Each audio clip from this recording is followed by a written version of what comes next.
Halo, selamat pagi adik-adik semuanya. Apa kabarnya hari ini? Ibu harap adik-adik semua dalam keadaan sehat ya. Meskipun kita masih melakukan pembelajaran dari rumah, tapi adik-adik harus tetap semangat dalam belajarnya.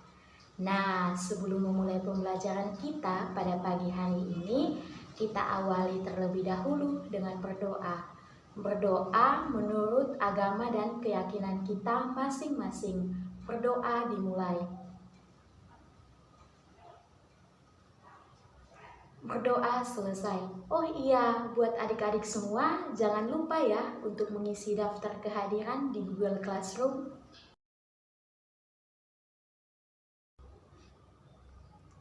Nah, hari ini kita belajar pada tema yang ke-6, subtema yang ke-4, pembelajaran yang pertama tentang teks laporan.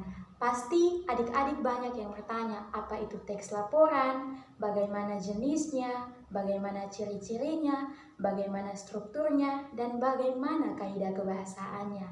Nah, di sini Ibu akan menjelaskannya. Oke, yang pertama itu pengertian dari teks laporan.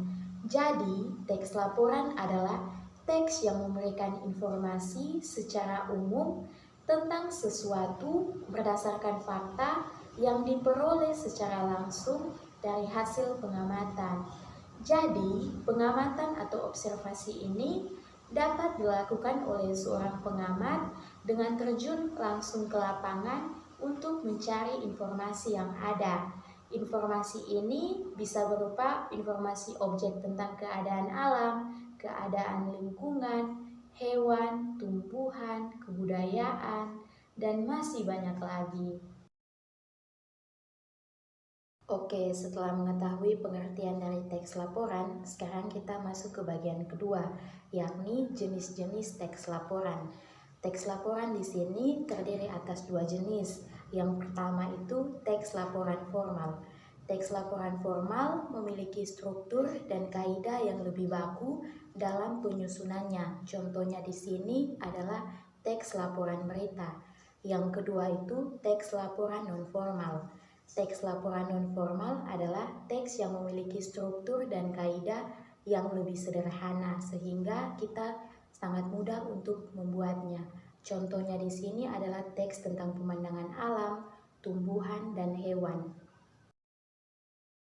Oke, sekarang kita masuk ke bagian ketiga, yakni ciri-ciri dari teks laporan. Yang pertama, teks laporan harus berisi fakta-fakta. Artinya di sini teks laporan yang disusun berdasarkan hasil pengamatan harus sesuai dengan keadaan yang sebenarnya dan harus dengan data-data yang akurat atau data-data yang jelas.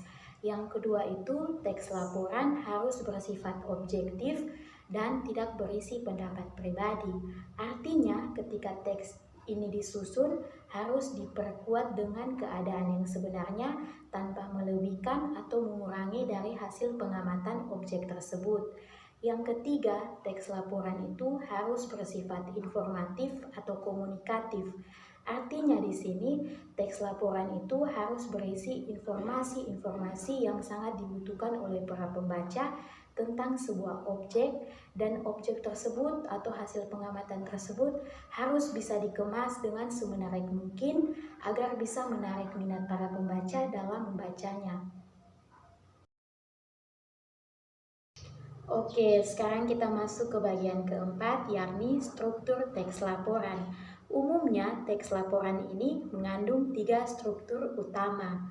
Yang pertama, pernyataan umum, merupakan bagian yang mengandung atau membahas tentang sebuah objek. Informasi ini bisa berupa informasi umum ataupun informasi khusus tentang objek yang sedang diamati. Yang bagian kedua, penjelasan atau deskripsi, merupakan bagian yang mengandung rincian lebih dalam tentang objek yang sedang diamati. Yang ketiga itu kesimpulan. Di sini adalah bagian yang berisikan ringkasan umum dari objek yang telah diamati. Oke, sekarang kita masuk ke bagian terakhir atau yang kelima, yakni kaidah kebahasaan teks laporan. terdiri atas beberapa bagian. Yang pertama itu menggunakan kata benda atau peristiwa umum sebagai topik atau objek utama pemaparannya. Yang kedua itu menggunakan kata kerja definisi seperti kata adalah, merupakan, dan yang terakhir itu kata yaitu. Yang ketiga menggunakan kata pengelompokan seperti dipilih, dikelompokkan, terbagi, terdiri atas. Yang terakhir atau keempat itu menggunakan istilah pada bidang ilmu tertentu.